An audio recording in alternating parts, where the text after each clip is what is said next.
In this edition of Detroit Performs, incredibly gifted photographers head out to explore the autumn woods. A band stays true to its funk roots, and the art of brewing exudes pride in Detroit.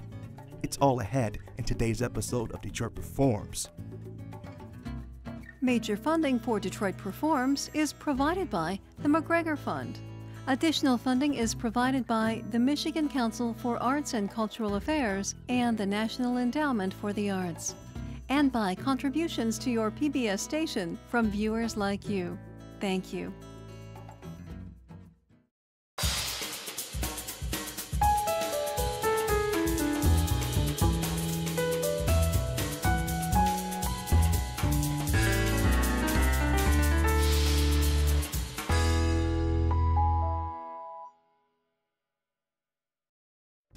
Wow, what an incredible premiere season of Detroit Performs.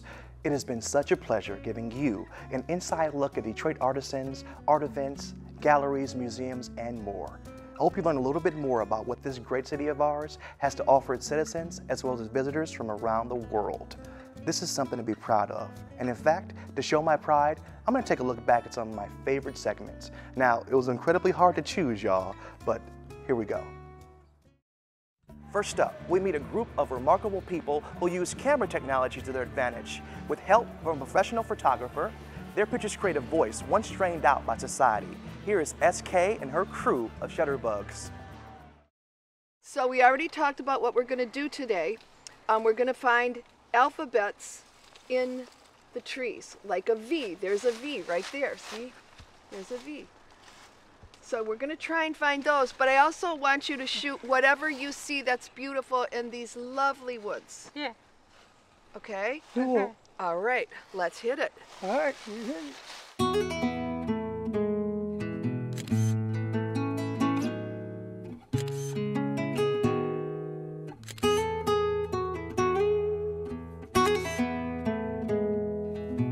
You would be hard-pressed to find human beings that embody such kindness to each other and such dedication to the craft. It just, and such enthusiasm for what they're doing.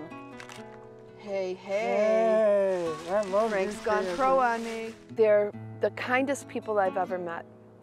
They don't have a mean gene. You know, I got that white movement, the white time, the white everything. As happy and I like art and pictures. How long do you think it took that whole log right there to get covered with that beautiful moss? Her Kate calling me for doing this and stuff like that. And I told her, yes, I'll do it. I'll take pictures. So we're looking at colors as well. I have spent so many years watching people who have special challenges be disenfranchised from mainstream, a lot of mainstream things, and it's always been a burning desire for me to be able to be in the business long enough to see them stand side by side with other artists who are recognized, and that they would be equally recognized for their contribution that has never been less than other artists. I think those are bug houses. I don't think they're mushrooms. There's mushrooms on the other side. Patty Sims came into my picture, in my world, and we decided that I wanted to take people out into the woods on field trips and give them a live experience of what it's like to shoot on location. Kay has such an enormous presence, and she directs people well, and so Olivia felt confident, and her confidence has grown because of this program. This program is very important because I think many times our students are off the radar. And when we're out in public, they can see the talent and the beauty and the love. Well, people with disabilities, they learn really fast. People like me, Olivia, and everybody else, we learn really fast in our life. So that's why I like it. You learn. It gave all of these amazingly talented, brilliant people a voice. It gave them a voice to speak not necessarily what they could have said with words, but to show people where their passion lied, in the woods, different places. I love it. It's nature and beautiful too. I like it a lot. I just like doing it because it makes me feel normal. Wow, that's powerful. Art is a powerful thing, and it's in our DNA to make art, to be creative. So if that can make someone feel better about themselves, I'm all for it. See this part of it right here? It just keeps pressure off me. You know, it's like a jug of grit is falling on you. Once you take that picture, you're happy. You have that feeling like, oh, I love doing it, you know, and everything, and I just love it. Look at that leaf, it's so beautiful. Someone has to take a picture of that leaf. That is stunning. They're absolutely brilliant photographers. I'm always surprised at the angles, at what they see that I don't necessarily see. That's the one where I was laying down, like laying in the leaves, and I was looking down. That's the one I like. To see the smiles on their faces when they walk into a gallery and they see their work in an art gallery, you can't buy that kind of joy. It's beautiful. Every time we do something like this, and every time we have an art exhibit, whether it's at the Detroit Artists Market or at the Scarab Club or any other venue we may choose, that when people come and they see, then they know, and when they know, then they believe, and when they believe, they're inspired. Got it? Yeah. Yay! She has learned to express her inner thoughts and her inner feelings by the images that she produces. And it's so much simpler for her to snap a picture than to verbalize what she's feeling internally. These are the kinds of things that change lives. I've watched people who, felt like they had very little to contribute, who were socially isolated, who started participating in our photography programs and literally just came alive. You can never diminish the value of that. I wonder if we could even count how many different colors we actually see. This is making her happy, and it's making all of us happy, including all of our family and friends. They're all involved in it. I love everything about it. We all get together and have fun.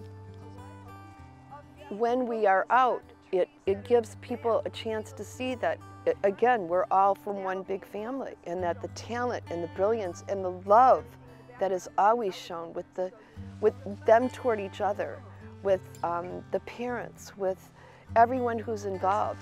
Oh, the blue jay feather. Oh, Wow. it's blue jay feather. Oh, there's a blue jay feather for you. Thank you. Come on.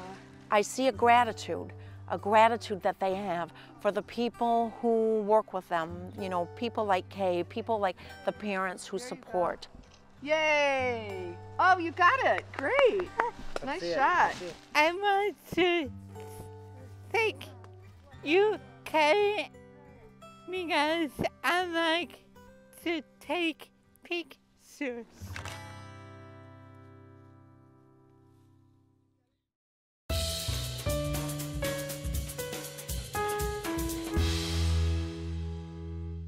Now next up, a deep funk band that will put the dip back into your hips and the jive in your stride. Here are the Third Coast Kings. Ladies and gentlemen, we are the Third Coast Kings. We love the fact that you are here right now, getting ready to get down, because it's been a long week, and now we are all here together. Don't get it wrong, don't get it twisted. Friday night, let's get lifted. I know you're all standing around, but by the time we're done, I want to see y'all having some disco fun. I had a few different bands that I had been working on, and I guess I sort of realized that there was a certain type of music that I was getting closer to, and it's something that was more meaningful to me, and that was funk music. It was more like a subgenre of the deep funk, the deep soul, stuff like that. And I started looking around on the internet, and I ended up finding a bass player. And my guitar player was Steve, who's actually now the bass player. So we put the band together, and it was a few different things, a few different names. We were the Monarchs, we were Styles Davis. So we eventually settled down on the Third Coast Kings, which was where we got serious, and we decided that this was going to be the thing that, you know, we would launch to the public. Well, I love the feeling of it. I guess, I mean, you could call that the soul of it or the groove or something like that, but I think it makes you feel good, it makes you want to move. What this band is as if James Brown, during the years 1968 and 1975, had maybe a little bit more jazzy horn sections. The charts are almost a little more slice of bebop and big band jazz. With a drummer that's playing at a little different tempo than the James Brown songs. My direction was some of the old school funk stuff, some of the obscure stuff. It's something it's got a lot more power to it, it's got a lot of feeling to it, and it's harder to find. So there were a lot of DJs that were digging up these records, you know, looking for this deep funk sound. And you know, once I locked into that and started following what they were doing, that's where I discovered our sound. Spicing around, girl, wanna get you, yeah. See, a tidal wave of Monet's when you caress my face, and my camera love your skin tone, so I even love your cell phone. Call me, and we'll simulate the making of waves. 'Cause you're so special. I mean, it came from soul music, it came from Motown, and at the same time there were so many other bands, you know, in the big sea of things. There were all these little fish that were trying to compete for the same sound. And the stuff that we try to recreate are those little fish. It's, you know, track 8, side 2 of an album they own, but they didn't hear it more than the first time, so it's like, oh, wow. And so I guess a lot of our songs that we write that are ours, we try to have that, oh wow, factor. I'm winning so much in this starting life. I'm the best. You just ain't never seen. Take a deep breath. Don't be so mean. We're a funk band, and we do funk music, you know. We don't dally in a whole lot of other stuff. It's deep funk, you know, and people get it, you know, when they hear us. And honestly, as complicated as my life is sometimes, it's nice to be like, this is what it is. It's one thing that we do. You can focus on that. It's all got to have a foundation. It's like a house for us. It always starts with me and my bass player. We come up with some grooves. From there, once we have something that we like, we'll record it and then send it off to the horn players, and they write on top of that. I just play the rhythm that I know is the right sound, it's the right fit, and then I leave the guys to the rest. You know, we interact, you know, it's a nice creative process. You know, we'll spend time in the think tank, and it always works out. You don't see a lot of bands with that many people in them. We've got, you know, guitar, bass, drums, trumpet, trombone, saxophone, 2 singers, so 8 people. I think it's a simple sound. It's very, you have the horns, which have a very specific kind of sound, and then the driving rhythm section.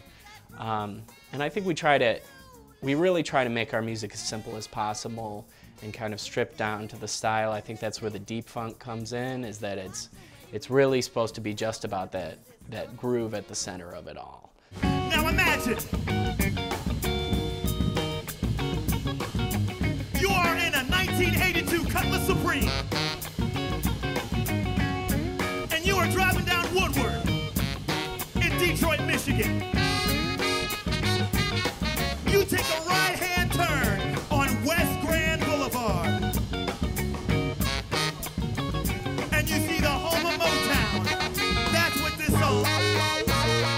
Well, we are influenced by Detroit a lot. Our upcoming album, you know, we've got some song titles on there about Detroit, West Grand Boulevard, Mayors of Detroit. I mean, the heritage in Detroit, the music is huge, you know, so it's very inspiring, you know, in that regard, and there's a lot of good funk. What this song is all about. I think musically, Detroit's got an incredibly deep musical history. So, I mean, for me, it's something that's very special to be a part of it in some way and somehow try to continue that history that's there. I think we have a huge responsibility to try to represent Detroit in the best way we can. In fact, to me, if we say lived anywhere in Michigan, called ourselves a funk band, and didn't try to play in Detroit, then that's a penalty, that's a personal foul. If you're near Mecca, you go to Mecca. You can go anywhere on this planet and say, we're from Detroit. And people will have to lay down a little bit of respect, whether they've heard you or not. But Detroit has that grit that makes the funk great. Hey, if you wanna get some, you better leave some. If you wanna get some, you better leave some. Music lives on. For us, this kind of music was deeply important. I just want other people to feel that, really. And so if we can play it and some other person will hear it, maybe they don't even know it's funk, but maybe they'll go look up a musician, go try to find some other music that's like this and keep the tradition alive. We love you. Good night. And now, here are the events happening this week around Detroit.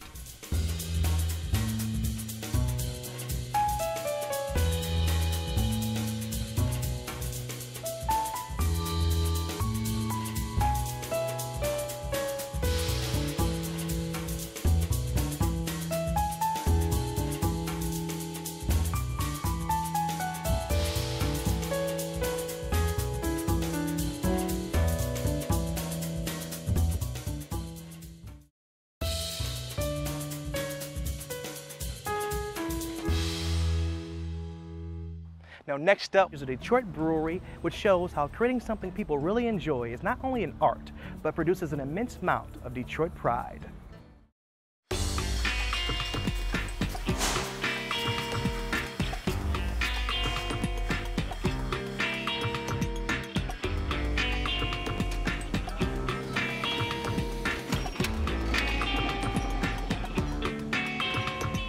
Art and beer is individual, and that's why there's so many breweries in the state of Michigan, over 110, and customers love that too.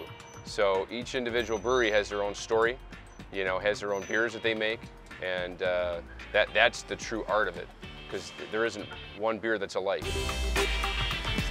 It's something that people will go out of their way to purchase or to try. Breweries have become destinations, travel destinations for people. People will go out of their way to find beer at the source.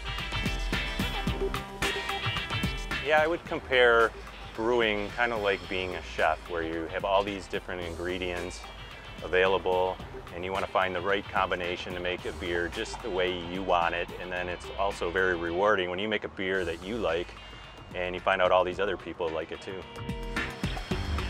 No one started with 100-barrel tanks like places are moving into now. It all started very small and very, again, hands-on is the best way to describe it. So you've got your palette of ingredients and you've got your equipment, and you're blending it together in a unique way to create a unique product. I think it's what separates craft beers from like the huge mega brewers is the fact that the mega brewers are just making, you know, very light, plain beer that, you know, appeals to just about anyone. Like, it's hard to dislike one of those big beers because there's not a whole lot of flavor to it. And people who like craft beer are looking for something more. So we have different types of grain that we use that make it darker or roastier. We have different hops. We can add a whole lot of hops, make it hoppier.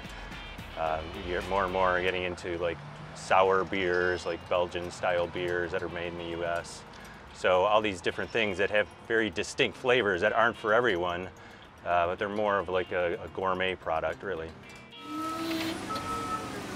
We could easily just make vanilla Java Porter and Dirty Blonde and do nothing else, and probably still sometimes struggle with meeting the demand.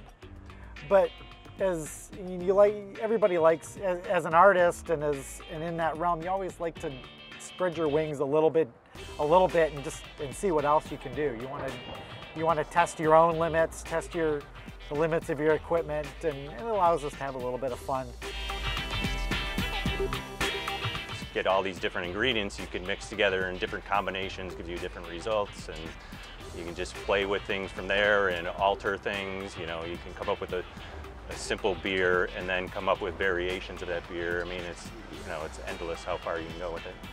Dozens of types of grains and hops and processes you can use, and different strains of yeast, and you have to learn them all and figure out which of these will give you the flavor that you're looking for, so that you can come up with a creation, really, what it is, that's unique to your brewery. We really kind of cover all the bases. We have approximately 30 different labels that we produce, whether it be all year round, occasional single batch production, or seasonal production. It's nice to make something that people appreciate and people really enjoy. Like when people really like one of our beers, they become big fans of it. It's not just something that's convenient or cheap, or they're buying it because they really like it. And we're still doing things where we grab the 50-pound bag of malted barley and we're putting it into the mill to grind it, and it takes at least 17 of those to make a batch, sometimes more. And we're throwing in the hops right into the pot, just by hand. Everything's kind of by hand. So it's different than, like, I've done tours of some of the huger breweries in this country, and you hardly see any people there. You might see as many people in one of those as you see in one of these small breweries, because everything's automated. Here, everything's kind of done by hand. Even the bottling part of it, it's loaded and unloaded by hand, and I think that's the big difference. I think there's lately a lot of pride in Detroit, in the city that's taken a beating over the last few years, but everyone, I think, is starting to stand up and say this really is a great city, a great old town, and it really gives you, I think it means a lot to people throughout the Detroit area and throughout the state that this is made right in the city of Detroit. One of our slogans is we're bringing Detroit everywhere, and it's showing, and the Detroit name does very well. We're gritty, we're resourceful, we're blue collar, we're hard workers, we like to have a great time, so it's very rewarding. I like it when I sit down at the bar at the end of the day or take home a bottle, and we just had our blueberry cobbler beer, and I took one gulp of that and I knew it was just right on. It was just like dessert in a bottle. So it's always a satisfying thing. I suppose it's true for whatever you do. If you're working on something and you complete it and you know it's good, it makes you feel good. This is more than just a home brew. This is something that you can go to any store and people talk to me about beers. People all around Detroit have heard of it and tell me they love the beers, and it feels good to say, yeah, I made that. We know we've gotten it right when we need to make more, and we can't make enough.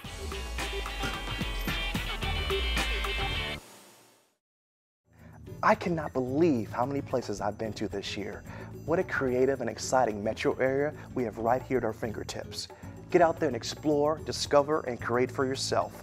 Let's show the world how Detroit performs, y'all. I am DJ Oliver. Thanks for watching, guys. Major funding for Detroit Performs is provided by the McGregor Fund. Additional funding is provided by the Michigan Council for Arts and Cultural Affairs and the National Endowment for the Arts, and by contributions to your PBS station from viewers like you. Thank you.